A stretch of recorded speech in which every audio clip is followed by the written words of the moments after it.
Hello, and welcome to Introducing Me. I'm your host, Sarah. I started this podcast to get to know other people and lifestyles while discovering more about myself. Each episode, I will give a new guest a chance to discuss their background, culture, interests, or whatever they want to talk about to help increase all of our own worldviews. Today, I would like to introduce you to Linda Henderson. Nearly a decade after Linda tragically lost her daughter, she used her journals to author a memoir. After spending 37 years caring for others and as a retired nurse, to further understand suffering, Linda has received various certificates to give hope to other bereaved parents. So I'm excited to hear more about Linda today, hear more of her story and what she's doing to connect with others. So thank you so much, Linda. Why don't you go ahead and tell the audience more about yourself?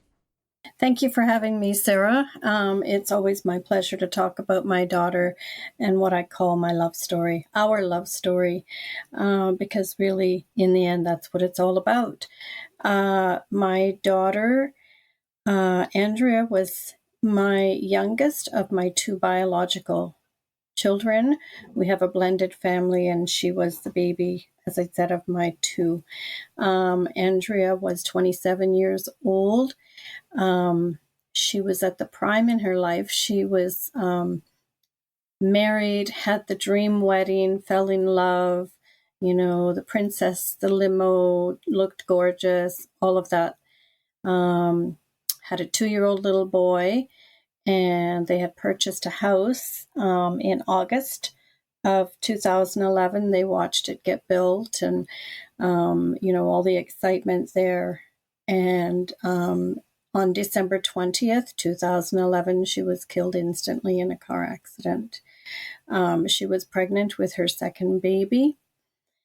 And that's the story of how my life was shattered in just moments.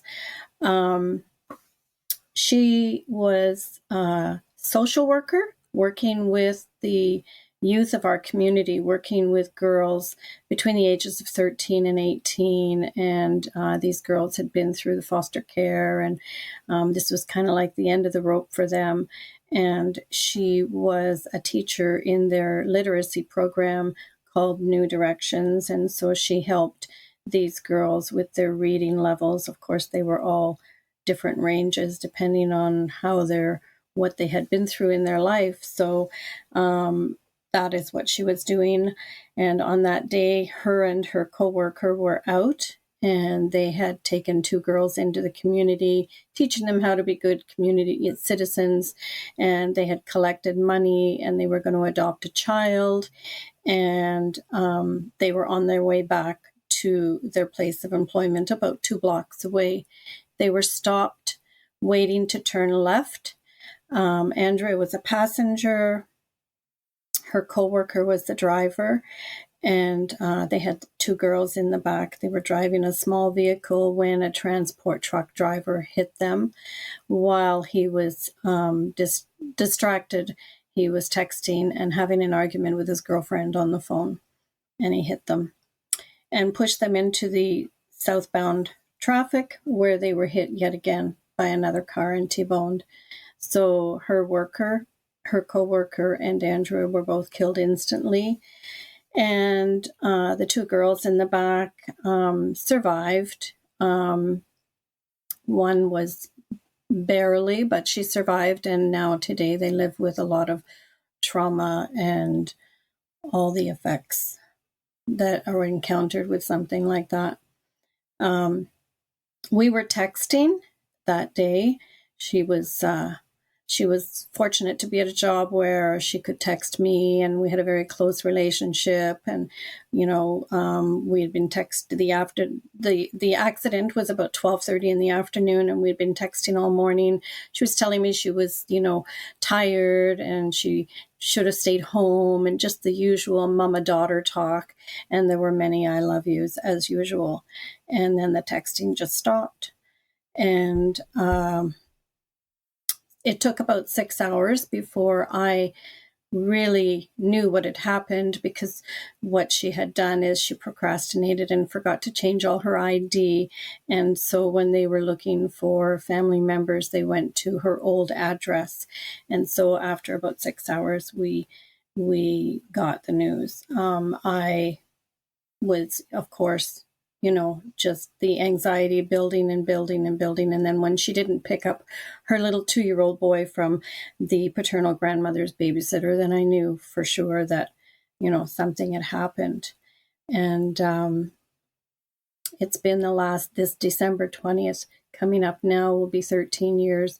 And time is interesting, isn't it? It's a passageway we just travel through, and then sometimes you just don't even realize how you got there. Yeah, yeah, the time passing from then and before we started recording, you acknowledged even just kind of like this time of year for you and how that comes about.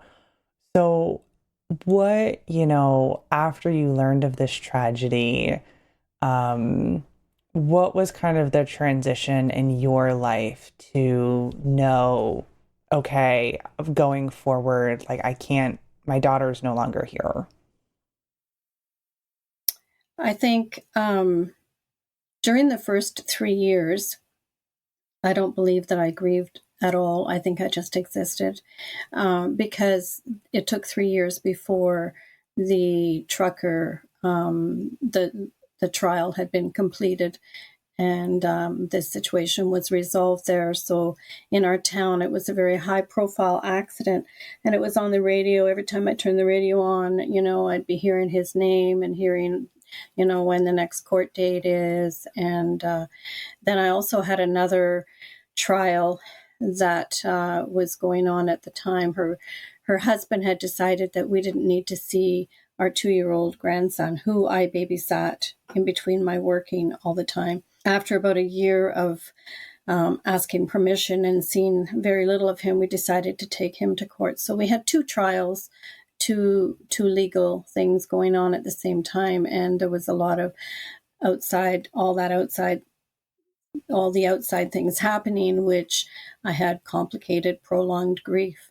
And they both settled at the same time 3 years later. So how I got through that, I am not sure.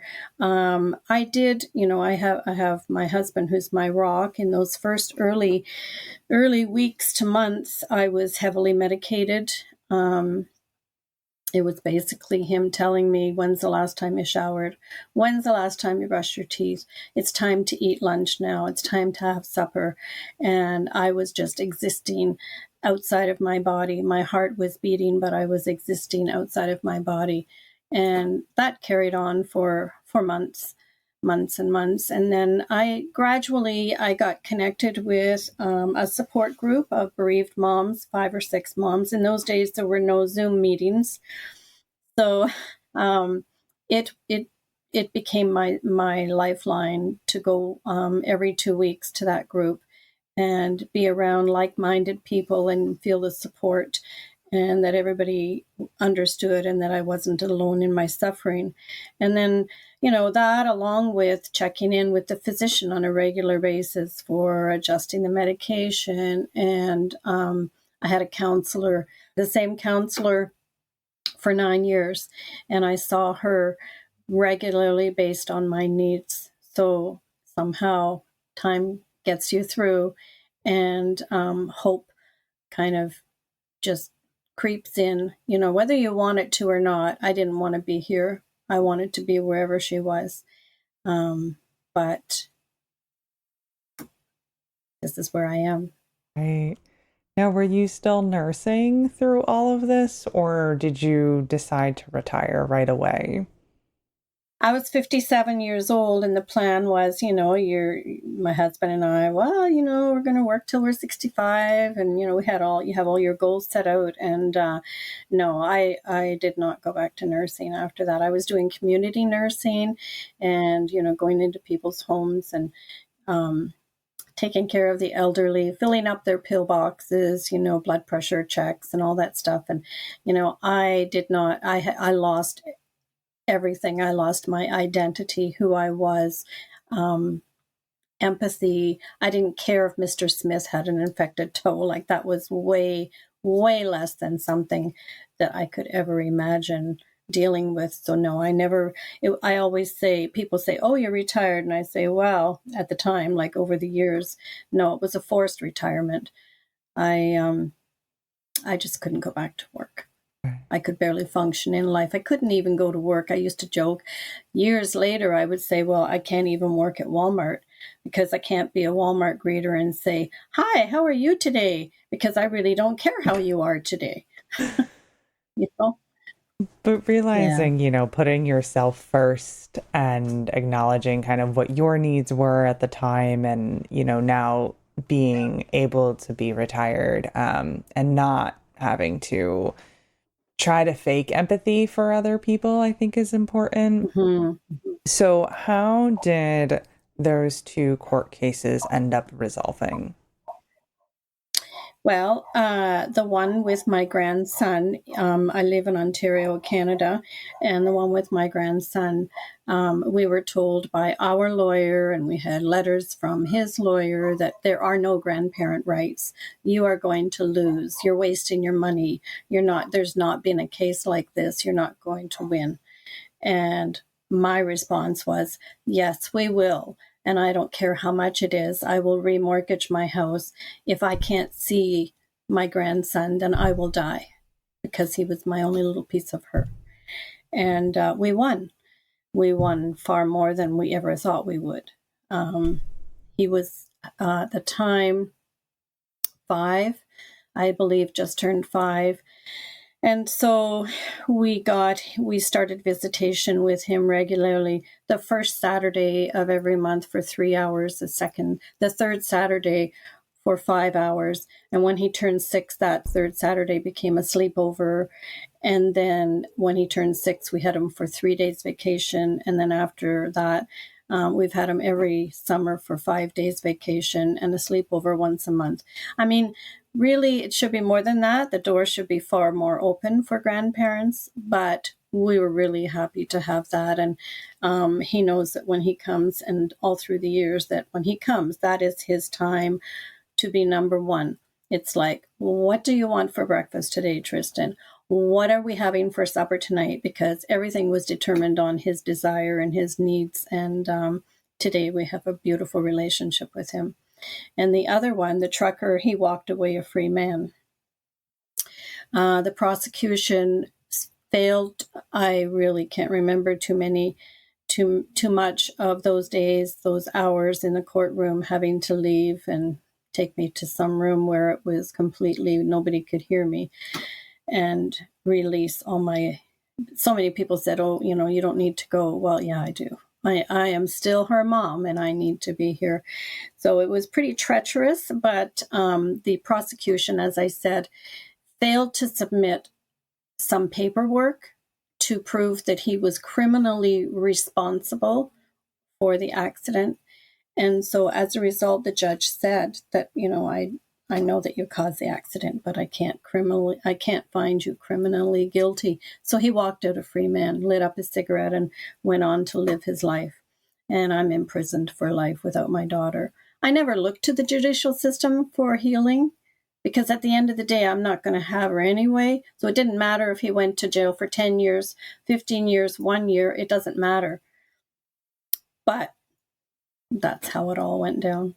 Yes. So one court case went well, one did not. So Yeah. when you have these visitations and time spent with your grandson, does that bring up grief with you, or are you able to enjoy the fact that he's there, that you have this piece of your daughter? We totally enjoy every second with him. And whatever emotions or feelings I have are not part of that time that he's with us. But when he leaves, it's exhausting. And it's bittersweet, especially as he's getting older. He looks like his mom. He smiles. He's got his mom's smile. He has her personality. He's clever like her. Some might say, well, that should bring a smile and that should warm your heart. And yes, it does all of those things. And I speak of him with pride as I do my daughter, but she's not here to share all that with him. So it is bittersweet, after losing. With grief, there is, with my daughter, I always say there is my life. There's always the before and the after. There was my life before and my life after, which is now, which is completely different. I'm a changed person. I'm not who I was before. And so how Yeah. did this change in life affect, your husband, your other child? How did those things kind of, because you mentioned how your hmm husband was like your rock. Um, Yeah. He's amazing. It's just, I'm very fortunate and blessed. Um, I think, men, that's a whole different thing, right? When it comes to grieving, they're, he's the caregiver, right? And he was really the caregiver with me. And I'm sure he grieved, and he grieved when he was not around me. And he often says to me when we talk about it that him going to work was his distraction, and it kept him busy and kept his mind occupied. And then when he came home, I sure kept him occupied. So he probably didn't have a lot of hours to release his feelings and emotions. And I really, really don't know how, we haven't really gone into detail about how and when did you cry type of thing. We've spent many times where we cry together. We sit down at our coffee table and, have pictures of Andrea there and my little angel candles, and we sit down and we talk about her, and we both, shed our tears. But he does everything that he can possibly think of to honor her. If we have a glass of wine, he takes out her glasses. He'll Christmas time. She loved lemon meringue pies without the meringue, so he makes lemon meringue pies. But he used to put just the lemon pudding part of the pie in little containers in the fridge, a few for her, and he still does that today. He makes just that because that's the way Andrea liked it. So I think he spends, he honors her. He's an amazing guy. That's right. all I can say. No, Yeah. I mentioned in the beginning how, you took your journals and decided to author a memoir. So can you talk a bit about why, you chose to do this and what that process was even like? Well, people say things all the time, and several times, in my journey, I've said, oh, one of these days I'm going to write a book, right? And because there was just so many things happening, and grief completely, this whole body experience of grief. I mean, it affects you mentally, spiritually, physically. Just grief attacked me in the middle of the night and took my daughter. And so, one of the things that was therapeutic for me that I had, learned as a tool was walking. And I like to walk, and gradually build myself up walking to 45 minutes, 50 minutes a day, where I just go for a walk. I need to get away, and I make sure I go to an area where it's not residential. And that's my time when I can scream, yell, argue with God, talk to Andrea, shed my tears. And by the time I do all that, and with the physical exertion of walking, I come home and I feel better, and I'm ready to take on the next wave of grief. And I came home one day, 9 years into my journey, and said to my husband, that is it. I am starting this book. And I did. And it took me 2 years. And that's how The Road of Love and Hope was born. Yeah. And what is kind of like the synopsis of your book? And like, is it kind of entirely surrounding your grief journey, or is it other parts of your experience? Well, I knew nothing about writing a book. I mean, I just wanted to share my story. And when I sat down to write my book, I said, if this comes to pass, if I help one person, one family dealing with this pure hell, then I have achieved my goal. So that was the reason why I wrote the book. After experiencing everything that I have experienced, I knew that I was going to be able to help somebody out there, and that I was going to be able to give some inspiration to somebody out there. And so I decided that in the first 6 months, I'll back it up a bit, I was born and raised in a Christian home, believed in heaven, and felt that that's where Andrea is, but I just needed confirmation. And so I read as many books as I could about near-death experiences and about heaven, and that was what I craved. And there was one time I got a book, and it was written by a neuroscientist who had experienced a near-death experience, and I thought, oh, I should be able to understand all the medical jargon in here. This is no problem, right? So I started reading, and after the first few chapters, my poor old grief brain said, no, you can't. I just couldn't read it. It was far too complicated. I just craved and needed something that was relatable to me.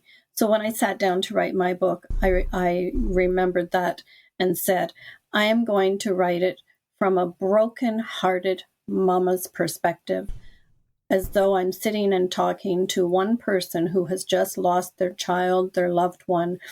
And, this is how you feel. So basically in the beginning, I talk about grief, what it does to you, how you feel. You're not losing your mind,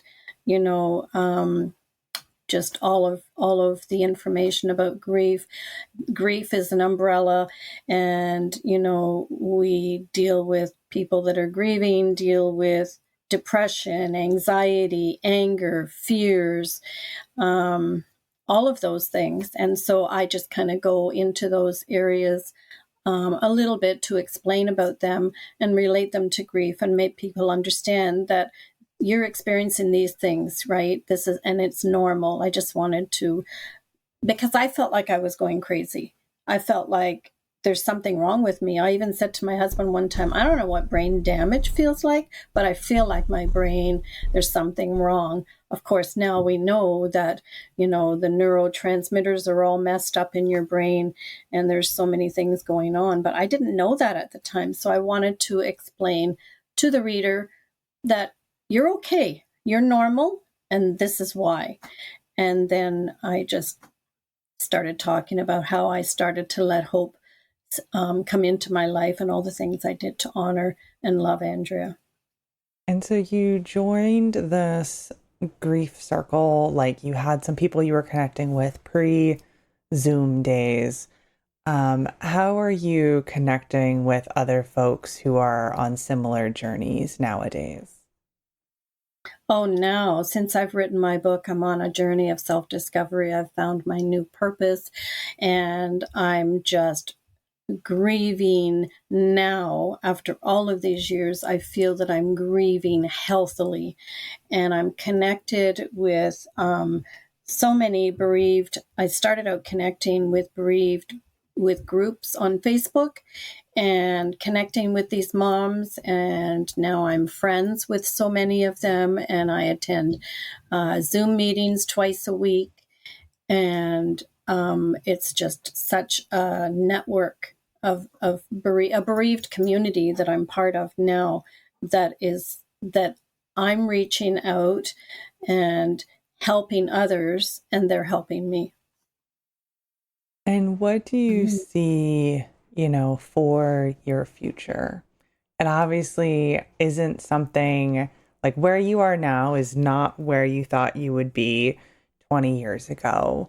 But what do you hope for the future as it lays now? Well, I'm just going to continue doing what I'm doing, promoting my book, trying to reach as many people as I possibly can,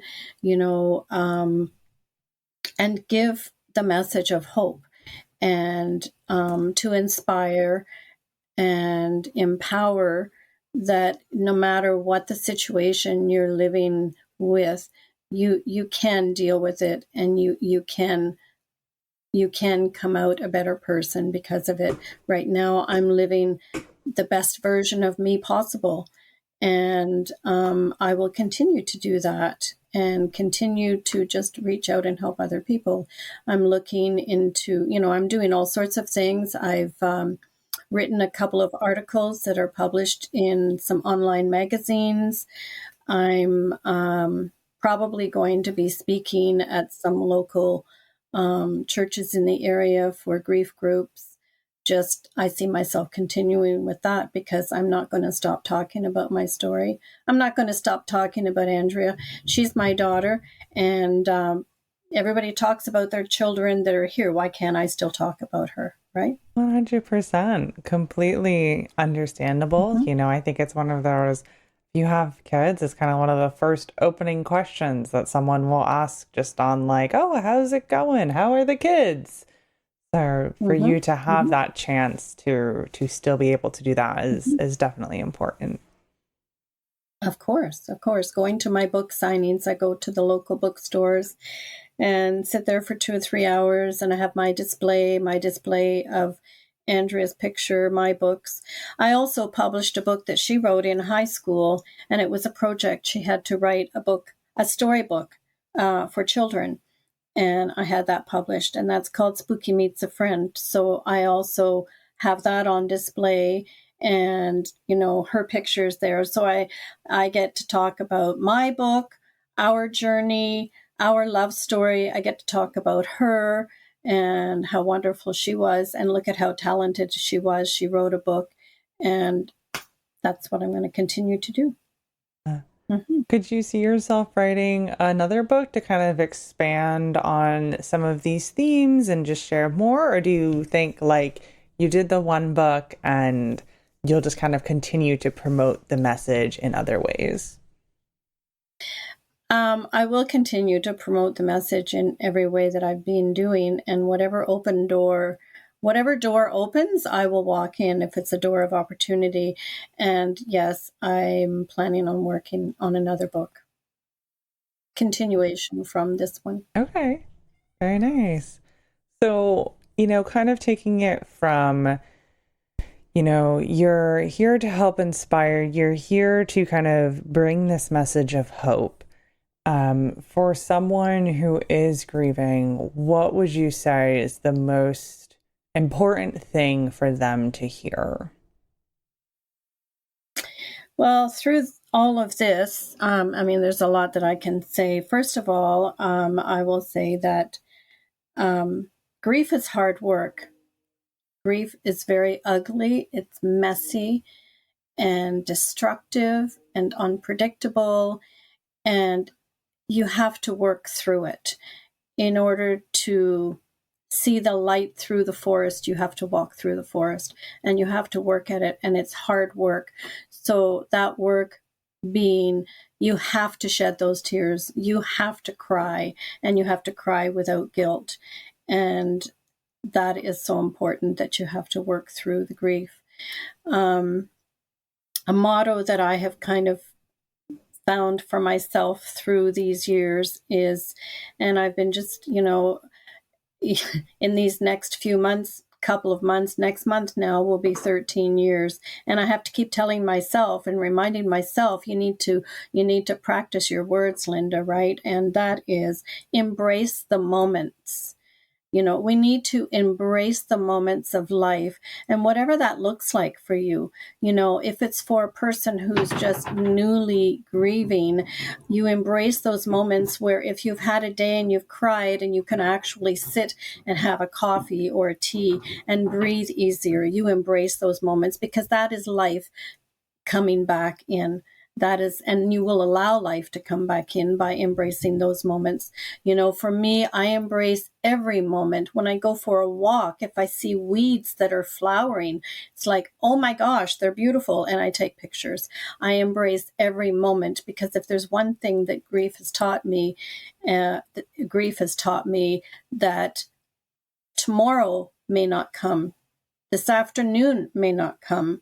Life is precious, and we need to embrace every moment of life, and we need to cherish the memories that we have with our loved ones, and create more, because at the end of the day, that's all you have. That's all you have from your past with your loved one. And you cherish the memories now, because one day you're going to need those memories, and they may make you cry now and make you shed tears, but they will warm your heart. And by doing all of that, you will create hope for tomorrow. And we all need hope that things will get better. We definitely do need some hope. And I think this mantra of embracing the moment can be really, tangible in so many ways for people, whether they're on a grief journey or not, to really focus in. Absolutely. It's something that everybody should do. And, life gets busy and people don't do it. But it's certainly taught me that is exactly what I have to do, right? I embrace and I treasure life, because life is a gift. I remember many years ago, a pastor telling me, your faith is crushed. Everything is crushed. You have to start all over, build up from ground zero. And pastor told me, life is a gift. Andrea was a gift, and, you weren't guaranteed to have her forever. And I'm like, what? I remember when he told me that, I'm like, yeah, the anger. And I'm like, you don't know what you're talking about. You're crazy. And now, fast forward, it is so true. Life is a gift. And so treasure it. Yes. Now, obviously, this grief is very insurmountable, as the years go past and learning to live with all of that. Prior to Andrea's passing, had you experienced any sort of, I don't want to say like major grief, but beyond just like minor grief, that you could have in any way been somewhat prepared to handle this much larger grief? Absolutely nothing could prepare you for the loss of a child. Nothing. I had nursed for 37 years. I had experienced death. I had been there holding the hand of somebody passing on, holding the hands of family members. But at the end of the day, I could go home and I could say, thank God that wasn't me. I lost my mother before I lost Andrea, and her and I had a relationship that was beyond. I loved her dearly, and I thought that was going to kill me.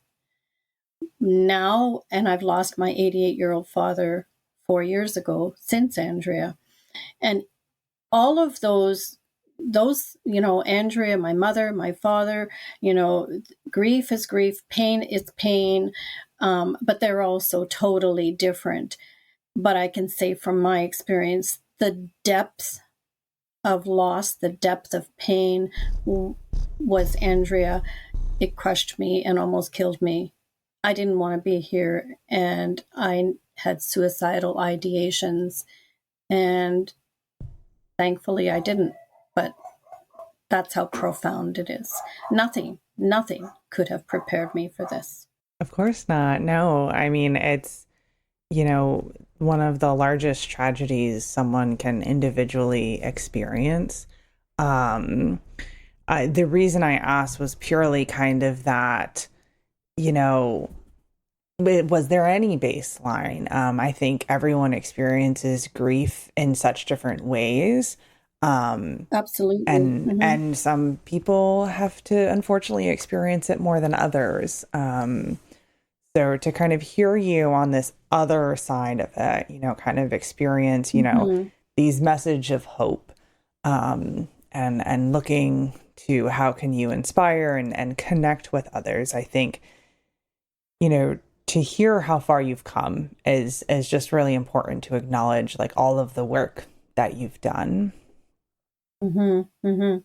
Oh, it's a lot of work daily and still is. I struggle now. I struggle. A lot of those things that you deal with in grief, um, like I said, you're never the same person. Some of those changes that happen are permanent, some of them are temporary, but some of the permanent ones become lifelong mental illnesses. For me, like depression, anxiety, and anger, those are things I deal with every day.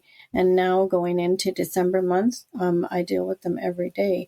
The thing with grief is that and time is a teacher.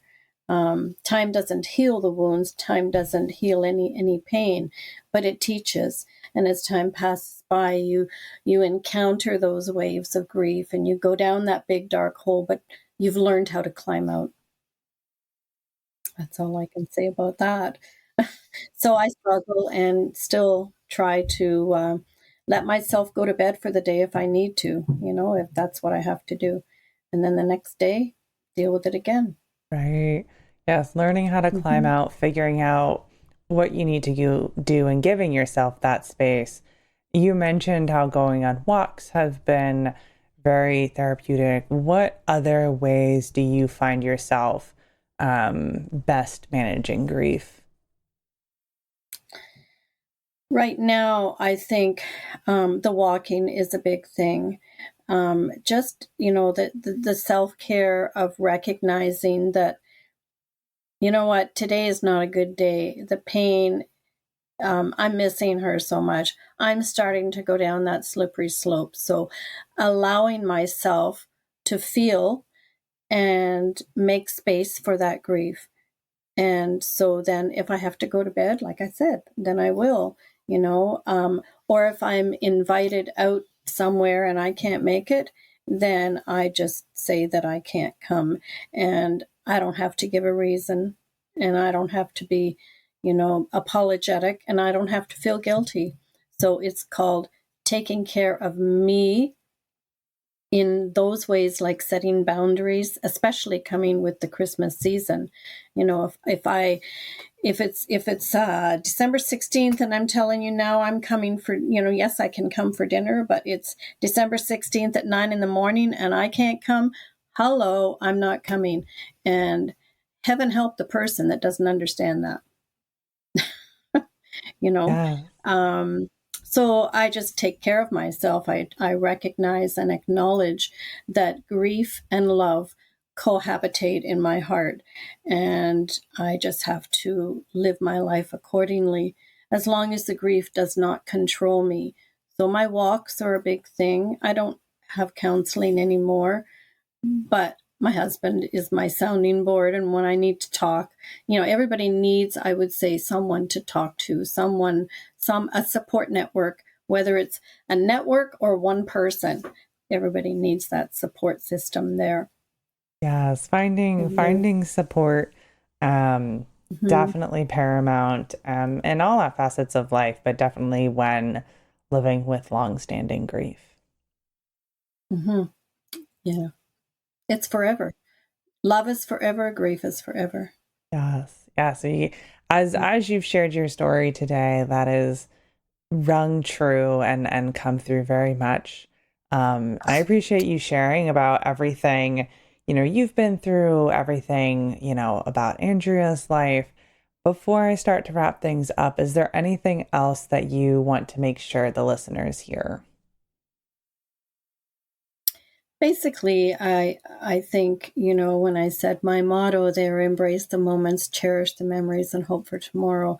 I mean, that to me is so, those words are so valuable, and I try to live by those words daily. And I think, if, like I said, if people do that, if everyone does that, then you are creating hope for yourself, even though you don't sometimes feel like it. If you're grieving and you're feeling so low, if you try to just do those things, you're letting life in and creating hope for yourself. Yes, creating hope for yourself. What a great place to be wrapping things up. Now, I do ask all my guests a random question at the end that doesn't have to do with what we've been talking about. So I want to go back to your childhood and ask you, what was your favorite toy growing up? Oh, oh my goodness. I am going to be 70 years old December 28th. And I don't have a lot of memories of toys. We didn't have a lot of money, but we were a happy, stable family. But I do remember, and I talk about this one toy so many times to my family members, and I've told my kids about it. And I actually had this doll up until, I don't know, maybe 10 years ago. We didn't have much money, and I don't remember how I got the toy, but I know my father told me that we were very involved with the church, and we went to the Salvation Army. A lot of people think of it as an organization to help out, but it's an actual church like Pentecostal Baptist. And so we went to church quite often. And so the Salvation Army, I guess they helped us out with Christmases. And so I've got this little doll. I must have been about 4, 5. I still remember. And I got this little doll, and it was a black baby doll. And she had like the thick black curly hair, and she had a pretty little pink satin dress. And I absolutely adored that doll. And like I said, had her up until about 10 years ago. And I'm not sure what happened after that, but that was I would say my favorite toy. And it's from like when I was 4 or 5 years old. So it must have left a great impact on me. And how beautiful is that, right? To have a little black doll, and for a child growing up, didn't matter to me. It was, a beautiful baby, and I cared for it and I played with it. It was very special.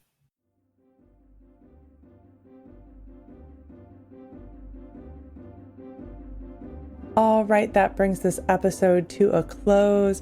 So I will be leaving links to the books that Linda has mentioned in the description. So if you want to check out her book, The Road of Love and Hope, that will be listed on Amazon. And then Andrea's book, Spooky Meets a Friend, will also be listed in the description as well with the Amazon link. So feel free to go check those books out and support Linda. Of course, if you would like to connect with the podcast, our website is also in the description. It brings you to all of our past episodes, resources, social media, all of the good stuff. We are on Instagram, Facebook, and LinkedIn if you'd like to go follow those pages. There's also a link in the description to support the podcast monetarily if you are interested in doing that. And my email is in the description as well. If you would like to reach out and directly connect with me, that's the best way to be in touch. So thank you so much, Linda, for spending time with me today, and to my listeners for taking the time out of your day to hear a new story. Until next time, bye. Thank you. Bye-bye.